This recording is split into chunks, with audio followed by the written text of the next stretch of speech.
Hello friends, Sat Shri Akal, Adab, Namaste. My name is Digvijay and welcome to Chetan Bharat Learning. So we are back again with a series of March current affairs that is related to economy, banking and finance. And this is the part 2 of March current affairs. So without much ado, let's begin with our current affairs. ठीक है, तो हमारे आज के topics to be covered क्या क्या रहेंगे? Just second friends, right. So हमारे टॉपिक्स टू बी कवर्ड क्या क्या रहेंगे? इंडिया भूटान एनर्जी कोऑपरेशन हमने एक साइन किया, इसके बारे में हम बात करेंगे. सेकंड क्या है? इंडिया रशिया बूस्ट कोऑपरेशन, हमने एक वहाँ एनर्जी ऑफिस खोला है मॉस्को में, हम उसके बारे में बात करेंगे. उसके बाद में आगे क्या है? हमारे डिप्लीशन ऑफ ग्राउंड वाटर के बारे में रिपोर्ट आई है, हम उसके बारे में बात करेंगे. Next is vehicle recall policy आई है एक, हम उसके बारे में कंटेंट्स देखेंगे कि अब जो पहले अब तक राम भरोसे चलता आया था, गवर्नमेंट ने भी उस पर थोड़ी लगाम कस दी है, हम उसके बारे में बात करेंगे. फिर मॉर्गन स्टैनले एक बैंक बना जिन्होंने क्रिप्टो करेंसी को एक तरह से प्रोमलगेट किया है बहुत ज़्यादा, या उसको एक फॉस्टर किया है, तो उसके बारे में बात करेंगे. नेक्स्ट क्या है? एक catch the rain campaign launch हुआ है, ठीक है, ये प्राइम मिनिस्टर नरेंद्र मोदी जी ने किया है, ये भी हमारे करंट अफेयर्स के पॉइंट ऑफ व्यू से इंपॉर्टेंट रहेगा. एंड वर्ल्ड हैप्पीनेस रिपोर्ट आई है 2021, हम इसके बारे में बात करेंगे.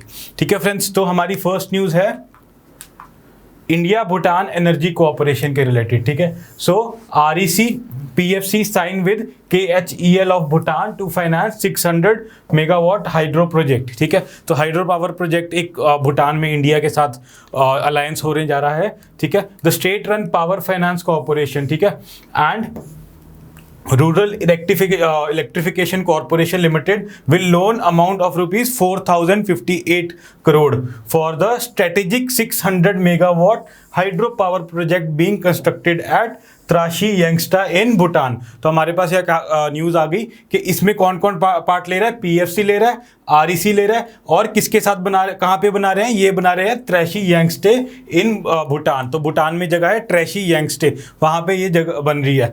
बन क्या रहा है? Kholongchhu hydro energy limited, a joint venture between, किसके बीच में है ये? Kholongchhu hydro energy limited venture is between India state run SJVN, that is Satluj Jal Vikas Nigam, and अगर भूटान गवर्नमेंट का कौन सा है? Drug green power corporation limited is constructing the project. तो कौन कौन मिलके बना रहे हैं? हमारा SJVN एंड भूटान की ड्रक ग्रीन पावर कॉर्पोरेशन, ये मिलके ये KHEL का प्रोजेक्ट बना रहे हैं. लेट्स सी आगे क्या है. द KHEL इज अ 50-50, मतलब 50 हमारा है और 50 उनका है, joint venture between SJVN India, Satluj Jal Vidyut Nigam इसके बारे में है, and Druk green power corporation of Bhutan. तो 50-50 किन का है? हमारा SJVN का, एंड जो भूटान की कौन सी कॉर्पोरेशन है? भूटान की है ड्रक ग्रीन पावर कॉर्पोरेशन. ठीक है, तो ड्रक ग्रीन पावर कॉर्पोरेशन और हमारा SJVN के बीच में ये 50-50 का अलायंस, मतलब 50 उनका और 50 हमारा, under the companies act of the kingdom of Bhutan KHEL project in eastern Bhutan. तो इनका एक एक्ट है, मतलब भूटान का एक लोकल एक्ट है, जो kingdom of act of the kingdom of Bhutan के अंडर हम दोनों ने, इंडिया और भूटान ने अलायंस किया है.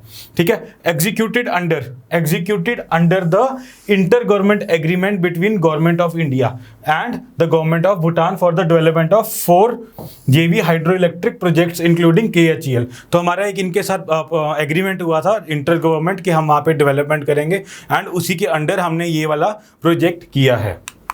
ठीक है, हमारी नेक्स्ट न्यूज़ क्या है फ्रेंड्स? हमारी नेक्स्ट न्यूज़ है India Russia boost cooperation in energy sector bye inaugurating India energy office in Moscow. तो एक इंडिया एनर्जी का एक ऑफिस खुला है, IEO इंडिया एनर्जी ऑफिस. कहाँ खुला है? ये खुला है मॉस्को में. ठीक है, मॉस्को रशिया में. ठीक है, इससे क्या होगा? हमारा एनर्जी सेक्टर को बूस्ट मिलेगा. ठीक है, पिछले वाले में पावर सेक्टर को मिल रहा था, इसमें एनर्जी सेक्टर को मिलेगा. First of its kind India energy office. ठीक है, तो अपने आप में पहली बार है ये. ठीक है, IEO. ठीक है, तो ऑफिस इंडिया एनर्जी ऑफिस का क्या नाम है? In short IEO was inaugurated bye, अब ये इंपॉर्टेंट फिर से हो गया कि इनॉग्रेट किसने किया था? It was inaugurated bye Tarun Kapoor. Tarun Kapoor कौन है? He is the secretary of the ministry of petroleum and natural gas. ठीक है, नेशनल आ गया natural gas at Russia's landmark federation tower in Moscow. तो रशिया में इन्होंने मॉस्को में इसकी इनॉग्रेशन की थी. किसने की थी? तरुण कपूर ने. ठीक है, India top 5 eminent oil companies, आगे देखते हैं इंडिया की जो टॉप 5 ऑयल कंपनीज हैं वो इधर यहाँ पे काम काम करेंगी अपना जो एनर्जी का है सेक्टर को बूस्ट करने की तरफ, ठीक है। तो इसमें क्या है, कौन सी 5 एमिनेंट ऑयल कंपनीज इंडिया की, ONGC विदेश, ठीक है, ONGC विदेश, इंडियन ऑयल, ठीक है, gas authority of India limited, GAIL जिसे हम कहते हैं, oil India limited and engineers India limited will use this as a common platform to expand cross investment in the energy sector. तो IEO बेसिकली हमारे energy sector के लिए opportunity है जिनमें ये 5 प्लेयर्स काम करेंगे सो दैट जो हमारा एनर्जी का जो हमें डिमांड है वो मेट हो सके इनके थ्रू, ठीक है। आगे देखते हैं, रशिया हमारे लिए बहुत प्रोमिनेंट रहेगा बिकॉज वहाँ से हमें एनर्जी मिलने के चांसेस बहुत ज़्यादा हैं, ठीक है, और वो एक लार्जेस्ट सप्लायर्स में से भी आता है। तो India is the world's 3rd largest consumer of oil, ठीक है। तो इंडिया ऑयल कंज्यूमर में कितने नंबर पे आ रहा है, 3rd नंबर पे आ रहा है। And Russia is India's largest defence supplier, ठीक है। तो ये तो बियॉन्ड डाउट है कि रशिया हमारा बहुत पुराना अलायंस है, नो डाउट थोड़े से स्किर्मिशेज या थोड़े से माइनर हमारे इनके साथ चल रहे हैं presently, but any how in the long run ये हमारा एक बहुत अच्छा फ्रेंड है।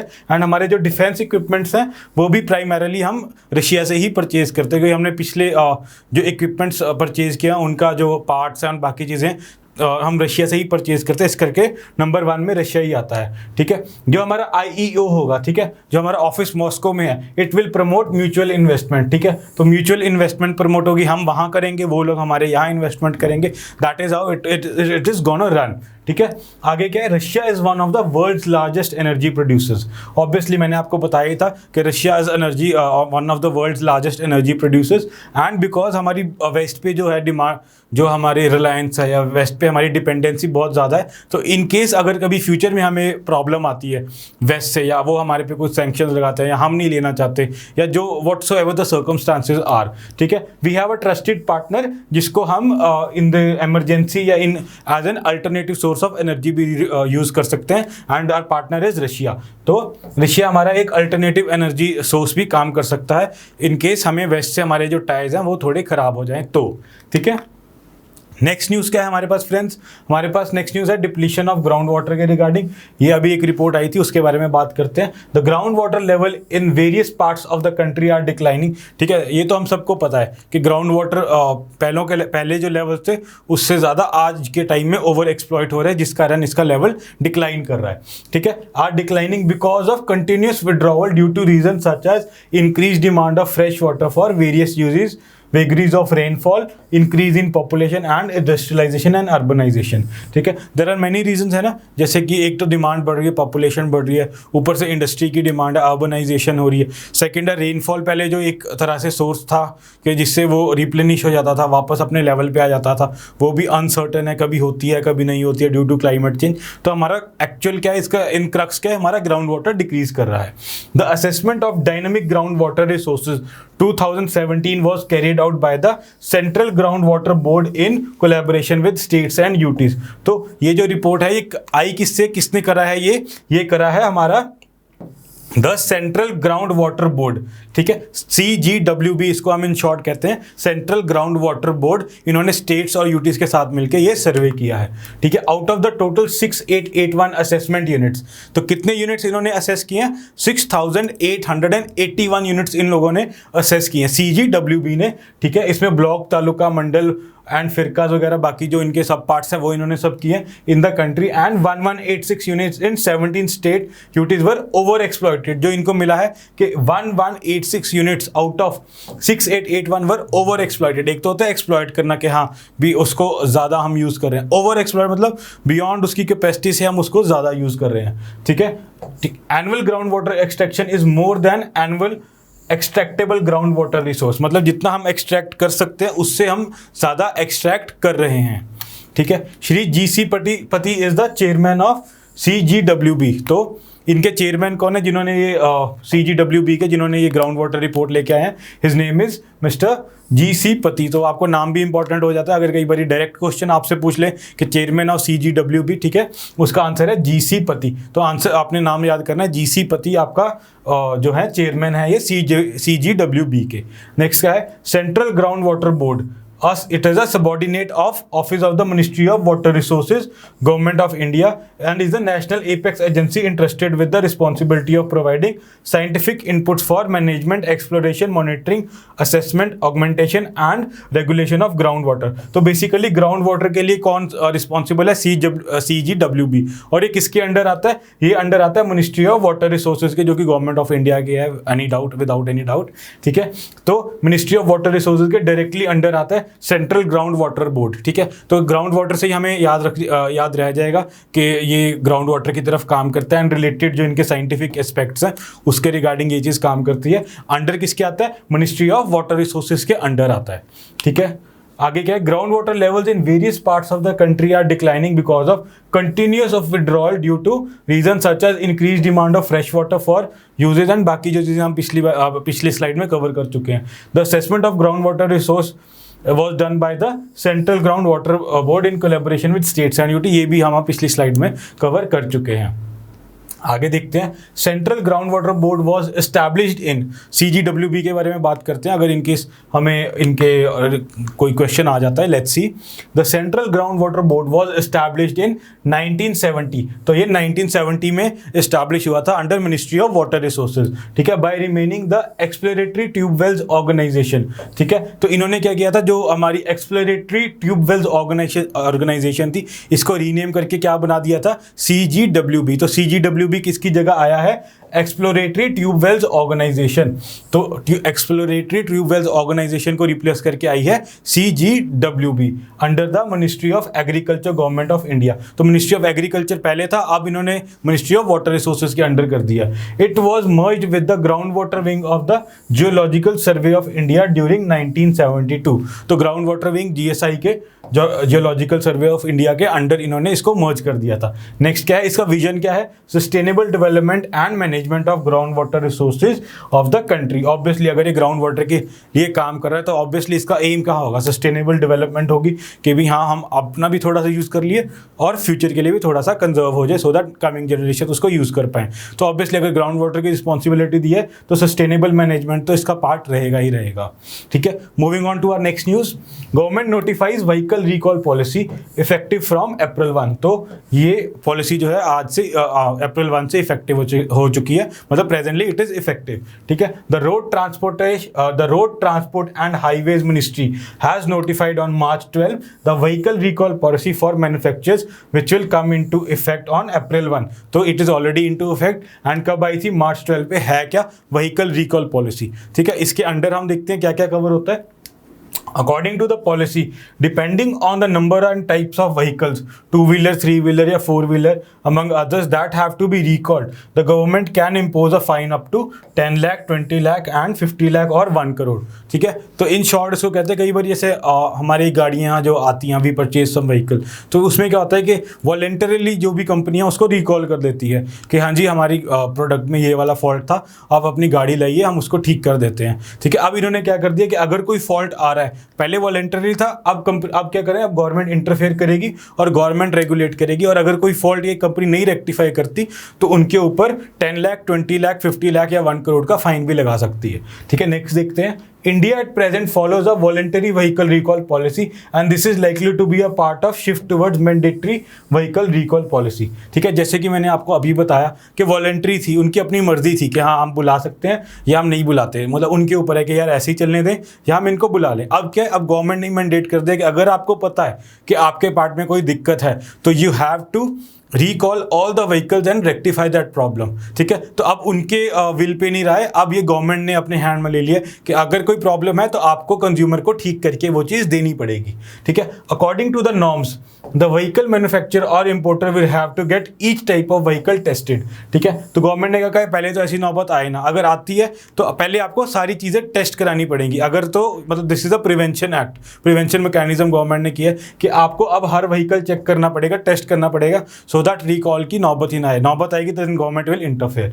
नेक्स्ट क्या है, if the tested standards are not met the government can issue a recall notice to the manufacturer, importer and और to the retrofitter of the vehicle. तो वो क्या कहेगा, गवर्नमेंट एक ऑफिशियली अगर गवर्नमेंट ने इंटरवीन कर ही दिया, उनको पता चल गया कि प्रॉब्लम आ रही है और ये रेक्टिफाई नहीं हो रही है, तो गवर्नमेंट ऑफिशियल नोटिस करके इसको रेक्टिफाई कराएगा सो दैट कंज्यूमर को किसी भी चीज़ का नुकसान ना हो। ठीक है। The government will have to notify the consumers informing buyers of such vehicles regarding the risk involved and reason for such recall. तो पहले कई बारी क्या होता था हमारे, अगर कहीं हम रिकॉल पॉलिसी कहीं, जैसे एक बारी मैं कंपनी का नाम नहीं लूँगा, बट वहाँ पे कुछ आई थी प्रॉब्लम डिफरेंशियल के रिगार्डिंग, तो यही कहते थे सर सुबह गाड़ी दे देना आपको शाम को मिल जाएगी। वो ये नहीं बताते थे कि प्रॉब्लम क्या है, कुछ माइनर सारी फॉल्ट करके वो बता देते थे। अब क्या है, अब इनको कंज्यूमर को ये भी बताना पड़ेगा कि हमारे इस पार्ट में प्रॉब्लम है और ये वाला पार्ट हम आपकी गाड़ी का रिप्लेस कर रहे हैं। तो that is what is vehicle recall policy. अब moving on to the next news, Morgan Stanley becomes first major US bank to offer access to Bitcoin funds। ठीक है, तो ये हमारे लिए इंपॉर्टेंट न्यूज़ हो जाती है। अगर विच बैंक आता है, इज द फर्स्ट बैंक जो हमारे जो क्रिप्टो करेंसीज के रिलेटेड इन्होंने कर दिया है, दैट इज मॉर्गन स्टैनले। तो the answer is Morgan Stanley, and Morgan Stanley has become the first major US bank to offer access to bitcoin funds. तो बिटकॉइन फंड्स को एक्सेस करने के लिए मॉर्गन बैंक जो है हमारा Morgan Stanley, it has become the first bank. ठीक है, Morgan Stanley has become the first bank to offer its wealth management clients access to bitcoin funds. Bitcoin आपको पता ही है क्रिप्टो करेंसी में काफ़ी हाइट पे जा रहा है, everybody is like investing into it. ठीक है, इन एन इंटरनल मेमो, ठीक है, the bank told its financial advisers it would launch access to 3 funds allowing to ownership of bitcoin. तो ये एक तरह से बिटकॉइन को अपनी तरफ से लीगलाइज कर रहे हैं। बिसाइड्स ग्रे स्केल इन्वेस्टमेंट्स, ठीक है, जो बिटकॉइन के लिए कंपनी रिस्पॉन्सिबल है, the company behind the world's largest bitcoin fund. ठीक है, ग्रे स्केल इन्वेस्टमेंट, ये भी आपके लिए एक एडिशनल पॉइंट हो गया कि बिटकॉइन कौन सी कंपनी मेंटेन कर रही है, it is the grey scale investment. ठीक है, तो ये भी चीज़ आपके लिए इंपॉर्टेंट हो जाती है। ठीक है, the world's largest bitcoin fund is offering new trust to invest specifically in 5 different crypto currencies. तो ये 5 अलग अलग क्रिप्टो करेंसीज आ रही है बिसाइड्स बिटकॉइन, जिसमें आप या यूजर इसमें इन्वेस्ट कर सकता है। ठीक है, the trust are delivering into still niche of corners of the crypto currencies universe. ठीक है, तो 3 इसमें कौन से हैं, the 3 of the funds will invest individually in the crypto currencies. कौन कौन सी, चेनलिंक, इनके नाम है, बेसिकली आप नाम याद कर लीजिएगा। जो 5 क्रिप्टो करेंसीज हैं, चेनलिंक, फाइलकॉइन एंड लाइवपीर। तो ये 3 करेंसीज है। One will hold basic attention tokens that run on the Ethereum network. ठीक है, तो इथीरियम नेटवर्क पे ये काम करेंगे। What is Ethereum network? It is a decentralised open source blockchain with smart contract functionality. तो ब्लॉकचेन आपको पता ही है कि इसका एक सेंट्रल सोर्स नहीं होता, थोड़ी थोड़ी जगह पे हर जगह ये लोकेटेड होता है, जिससे कि इसको हैक करना या इसको इसमें से डेटा चुराना बहुत मुश्किल हो जाता है, इसको ब्लॉक करना बहुत मुश्किल हो जाता है। मतलब ब्लॉकचेन टेक्नोलॉजी के एक सिंपल इसको याद करने का एक हैक है कि ब्लॉक, छोटे छोटे ब्लॉक में हर जगह इंफॉर्मेशन स्टोर्ड रहती है। ठीक है, कोई भी सेंट्रल सर्वर नहीं होता इसका। While the 5th will invest in the coins of the virtual reality world known as Decentraland. तो जो 5th वाला है डिसेंट्रालैंड इसका नाम है, तो ये वर्चुअल रियलिटी वर्ल्ड से रिलेटेड रहेगा। तो बेसिकली ये इनके डिफरेंट क्रिप्टो करेंसीज के नाम बताए गए हैं। ठीक है, मॉर्गन स्टैनले, अब लेट्स सी मॉर्गन स्टैनले क्या है। Morgan Stanley is an American multinational investment bank and financial services company headquartered in New York city. तो ये न्यूयॉर्क सिटी में मॉर्गन स्टैनले का हेडक्वार्टर्स है एंड इट वॉज एस्टैब्लिश्ड इन 1931। तो इन्होंने क्रिप्टो करेंसी के फ्रंट के रिलेटेड विंडो खोली है। सेकेंड क्या है, मॉर्गन स्टैनले एक अमेरिकन बैंक है। 5 क्रिप्टो करेंसीज आ रही है जिनका नाम आपको बता दिया है मैंने। ठीक है, that was all in this news. Next news देखते हैं हम, कैच द रेन कैंपेन। ठीक है, catch the rain campaign is recently launch by prime minister Modi. इसके बारे में देखते हैं। Prime minister Modi, Shri Narendra Modi has launch the जल शक्ति अभियान। ठीक है, that is catch the rain, जल शक्ति अभियान, कैच द रेन, ये एक तरह के सिनोनिम्स ही हैं या एक फुल फॉर्म कह लो जल शक्ति अभियान की। आगे क्या है, catch the rain campaign on March 22, 2021 on the occasion of world water day for conserving water. ठीक है, तो world water day for conserving water को इन्होंने अपना शुरू किया है, शक्ति अभियान, जल शक्ति अभियान, कैच द रेन कैंपेन। ठीक है, तो ये प्राइम मिनिस्टर नरेंद्र मोदी जी ने शुरू किया है। पीएम अर्ज that every penny of MNREGA, Mahatma Gandhi national rural employment guarantee act funds be spent on rain water conservation till the monsoon arise. आपको पता है रेन वाटर इंडिया के लिए कितना ज़्यादा ज़रूरी है। अभी हमने जो फर्स्ट हमारी न्यूज़ थी, जिसमें सेकंड या थर्ड जो भी हमारी न्यूज़ थी, जिसमें हमने ग्राउंड वाटर के बारे में बात की थी, तो रेन वाटर रिप्लेनिश करता है हमारे ग्राउंड वाटर को। ठीक है, एंड इसी के ऊपर हमारी काफ़ी फार्मिंग भी डिपेंडेंट है। जो वाटर इंटेंसिव क्रॉप्स होती हैं जिनको रेन वाटर ज़्यादा चाहिए होता है, वो रेन डिपेंडेंट ही होती हैं।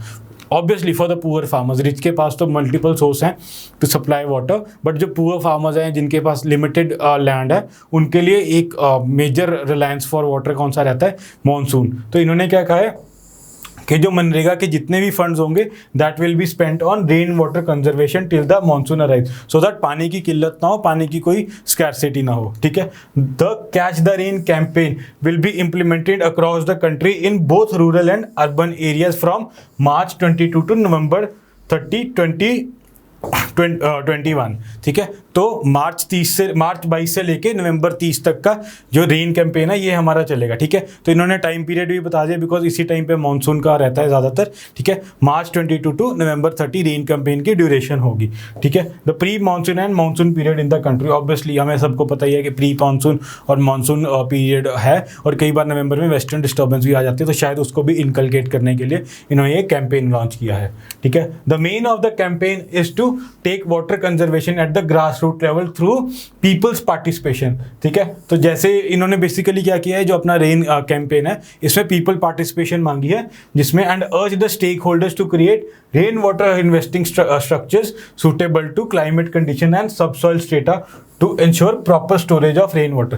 बेसिकली क्या है, पहले हम नॉर्मली पढ़ते भी आए हैं, हमने पहले भी पढ़ा है that government urges us to conserve this rain water, ठीक है। अगर हम ये कंजर्व करेंगे तो ऑब्वियसली वाटर जो हमें मिल रहा है, नॉर्मली जो रेन वाटर है मोस्टली ड्रेन भी हो जाता है इन अर्बन एरियाज़ में, तो अगर हम इसको कंजर्व करते हैं तो हमारी जो वाटर कंजम्पशन है, जो हम फ्रेश वाटर कंजर्व कर रहे हैं वो रिड्यूस हो जाएगा, ठीक है। And basically that will lead to conservation of water, और जो वाटर से स्कैरसिटी का हमारा जो इशू चल रहा है we will able to tackle है उसको, किसी पॉइंट लिमिटेड पॉइंट तक हम उसको सॉल्व भी कर सकते हैं। So that is why government has urged people या जितने भी स्टेक होल्डर्स हैं कि आप रेन वाटर कंजर्वेशन की तरफ ध्यान दो। नेक्स्ट देखते हैं फ्रेंड्स, नेक्स्ट है ये वर्ल्ड हैप्पीनेस रिपोर्ट 2021, इसके बारे में बात करते हैं। इंडिया का रैंक क्या है, ये हमारे लिए सबसे ज़्यादा ज़रूरी है। इंडिया का रैंक है 139, ठीक है। तो रैंक मत भूलना, ठीक है, आउट ऑफ 149 कंट्रीज, तो बस 10 कंट्रीज ही आगे हैं हमसे। We have the rank of 139 out of 149, तो दोनों में 9 है, याद रखना।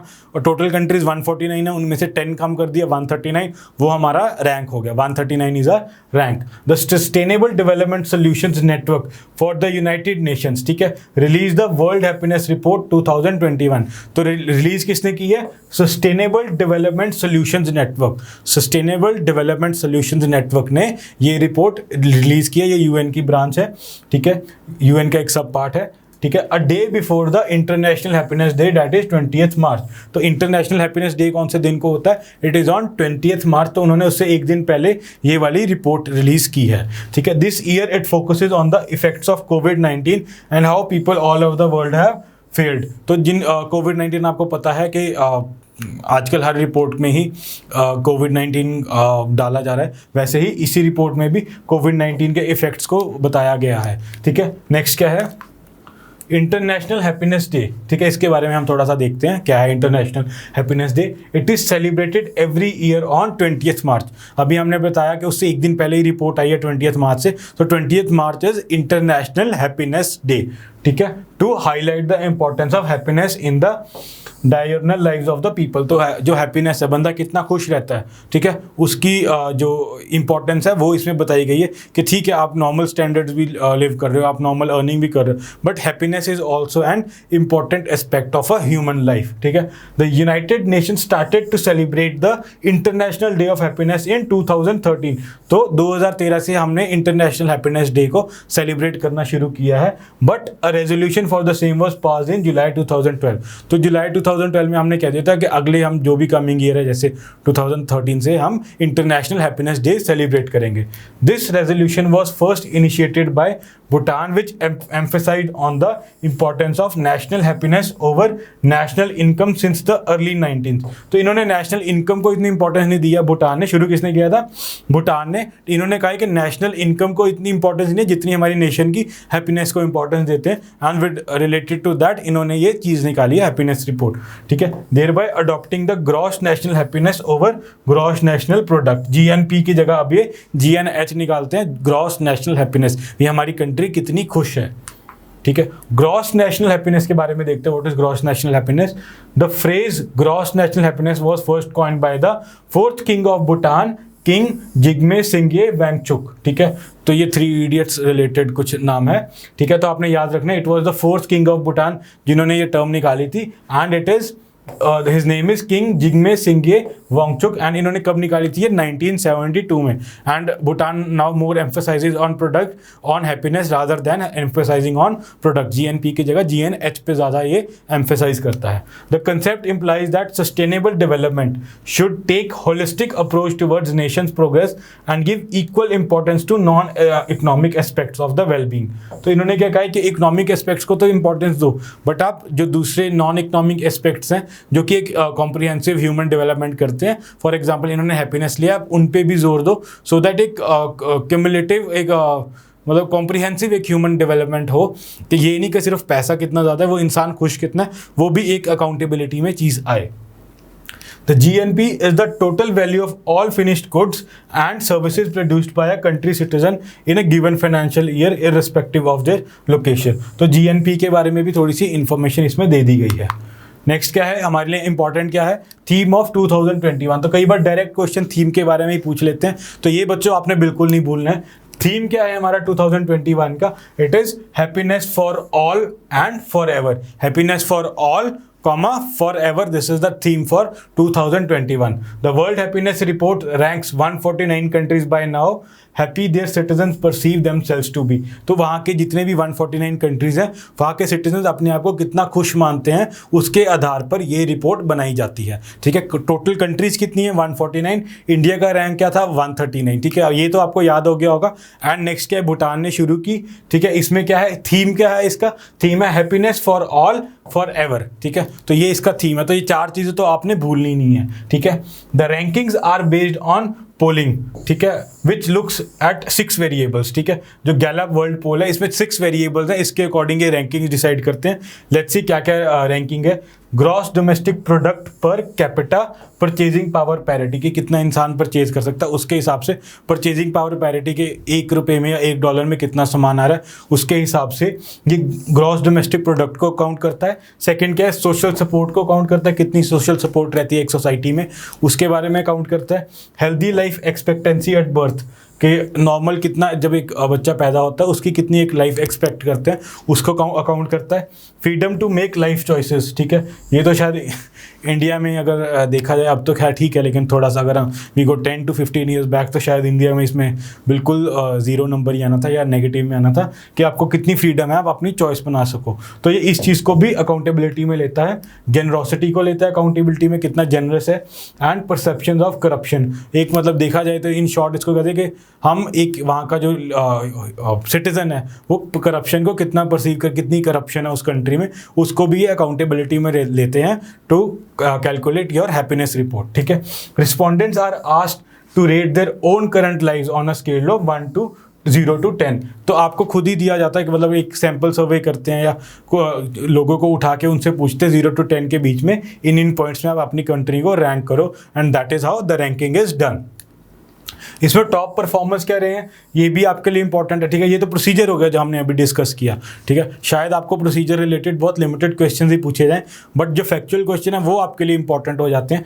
तो टॉप परफॉर्मर तो आपको याद करना ही करना है। Finland has been ranked as the happiest country in the world for the 4th consecutive year. तो चौथी बारी कंट्री फिनलैंड आई है the happiest country in the world. तो ये भी आप याद रखना है। इंडिया का रैंक भी आपने याद रखना है, टॉप परफॉर्मर भी याद रखना है। Following by Iceland, Denmark, Switzerland, the Netherland, Sweden, Germany and Norway, ठीक है। तो ये बाकी की कंट्रीज हैं जिनका कंसेक्यूटिव रैंक्स आया, बट फर्स्ट आपको रैंक तो याद रखना ही रखना है।